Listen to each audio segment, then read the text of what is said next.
What is an ER diagram? An entity relationship ER diagram is a type of flowchart that illustrates how entities such as people, objects, or concepts relate to each other within a system.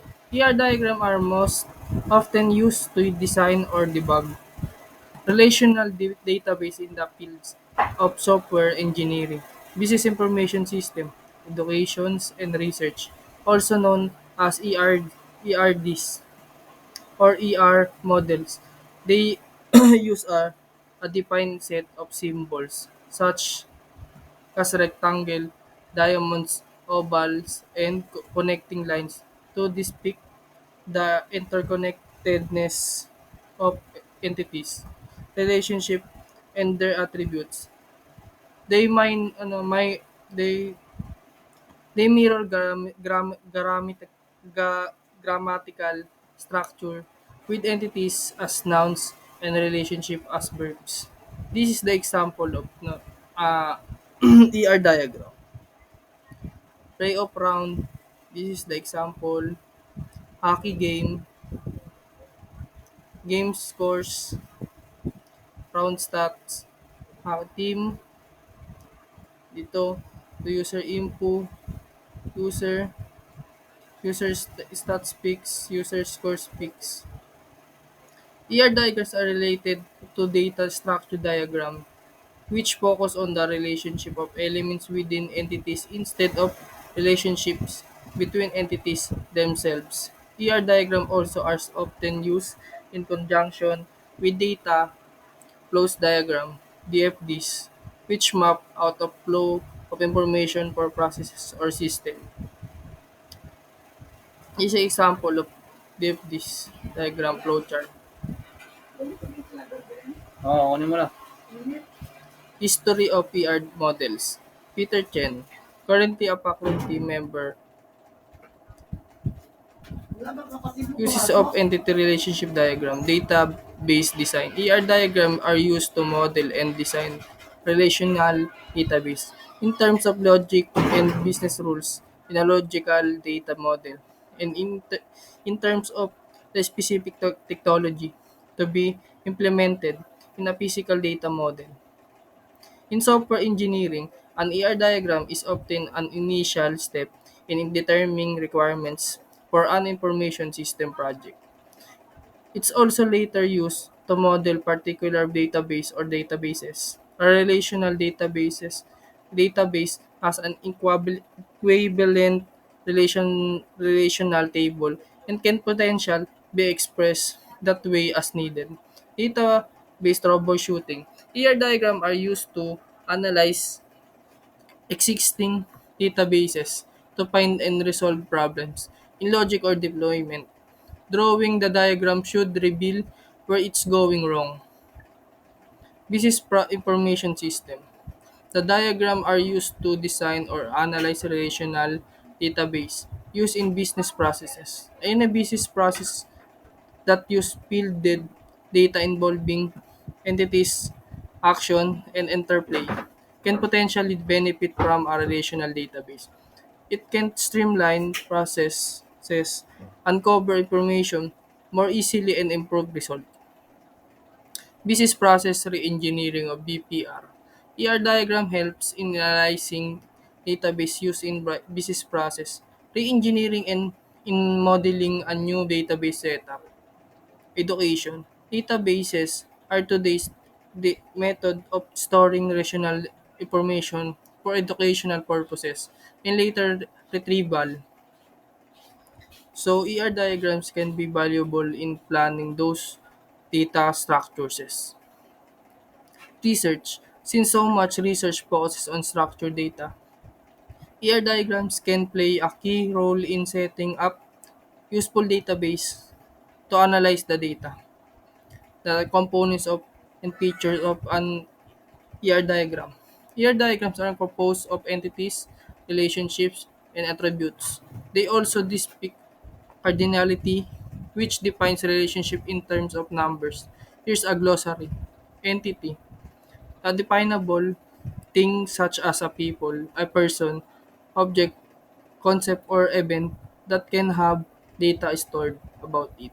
Think of entities as nouns. Example, a customer, student, car, or product typically shown as a rectangle. Entity type, a group of definable things such as student or athletes, whereas the entity would be the specific student or athlete. Other example, customer, cars, or products. Entity set, same as an entity type, but defined at a particular point in time, such as a student enrolled in a class on the first day. Other example, customers who purchased last month, cars currently registered in Florida. A related term in instance in which the specific person or car would be an instance of the entity set. Entity categories. Entities are categorized as strong, with, or associative. A strong entity can be defined solely by its own attributes, while a weak entity cannot. An associative entity associates entities or elements within an entity set. Weak entity and associative entity. Entity keys refers to the attribute that uniquely defines an entity in an entity set. Entity keys can be super, candidate, or primary. Super key, a set of attributes, one or more that go together define an entity in an entity set. Candidate key, a minimal super key, meaning it has the least possible number of attributes to still be a super key. An entity set may have more than one candidate key. Primary key, a candidate key chosen by the database designer to uniquely identify the entity set. Foreign key, identities the relationship between entities. Relationship, how entities act upon each other or are associated with each other. Think of relationship as verb. For example, the name of student might register for a course. The two entities would be the student and the course. And the relationship depicted is the act of enrolling, connecting the two entities in that way. Relationships are typically shown as diamond or labels directly on the connecting lines. Relationship and weak relationship. Relation Recursive relationship.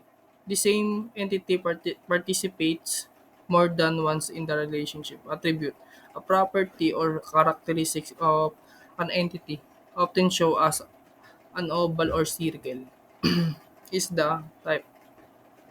Attribute, key attribute, and partial key attribute. Descriptive attribute, property or characteristic of a relationship versus on an entity. Attribute categories. uh, Attributes are categorized as simple, composite, derived, as well as single value or multiple value. Simple means an attribute value is atomic and can be further divided, such as a phone number. Composite sub attributes spring from the attribute. Derived attribute is calculated or the otherwise derived from another attribute, such as age from a birthday. Multiple value, multi-value. More than one attribute value is denoted, such as multiple phone numbers for a person. Single value, just one attribute value. The types can be combined, such as simple single value attributes or composite multi-value attributes. Cardinality, can, cardinality defines a numerical attributes of the relationship between two entities or entity sets. The three main cardinal relationships are one-to-one, one-to-many, and many-many. A one-to-one example would be the one student associated with one mailing address. A one-to-many example, or many-to-one, depending on relationship directions. One student registers for multiple courses, but all those courses have a single line back to the to that one student. Many-to-many example, students as a group are associated with multiple faculty members, and faculty members in turn are associated with multiple students. Zero or one, many, one, one and only one, zero or many, one or many. Cardinality views. Cardinality can be shown as look across or same side, depending on where the symbol are shown. Cardinality constraints the minimum or maximum members that apply to the relationship. Mapping natural language. Their components can be equated to the parts of speech as Peter Chen did. This show how an ER diagram compared to a grammar diagram. Common noun, entity type, example, student. Proper noun, entity example, Sally Smith. Verb, relationship type, example, and roles, such as in a course, which would be the another entity type. Adjective, attributes for entity, example, sophomore. Adverb, attributes for relationship, example, digitally.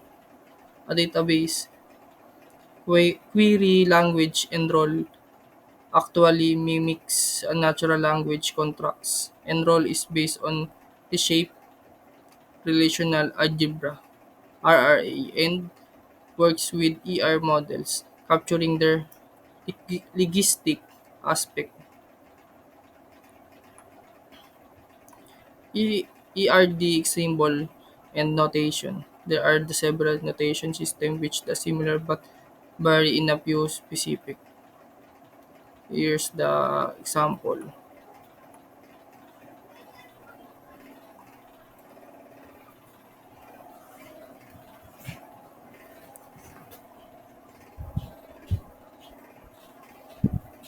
1 to 1, 1 to many,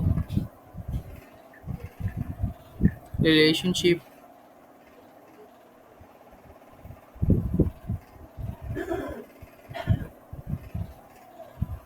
Thank you.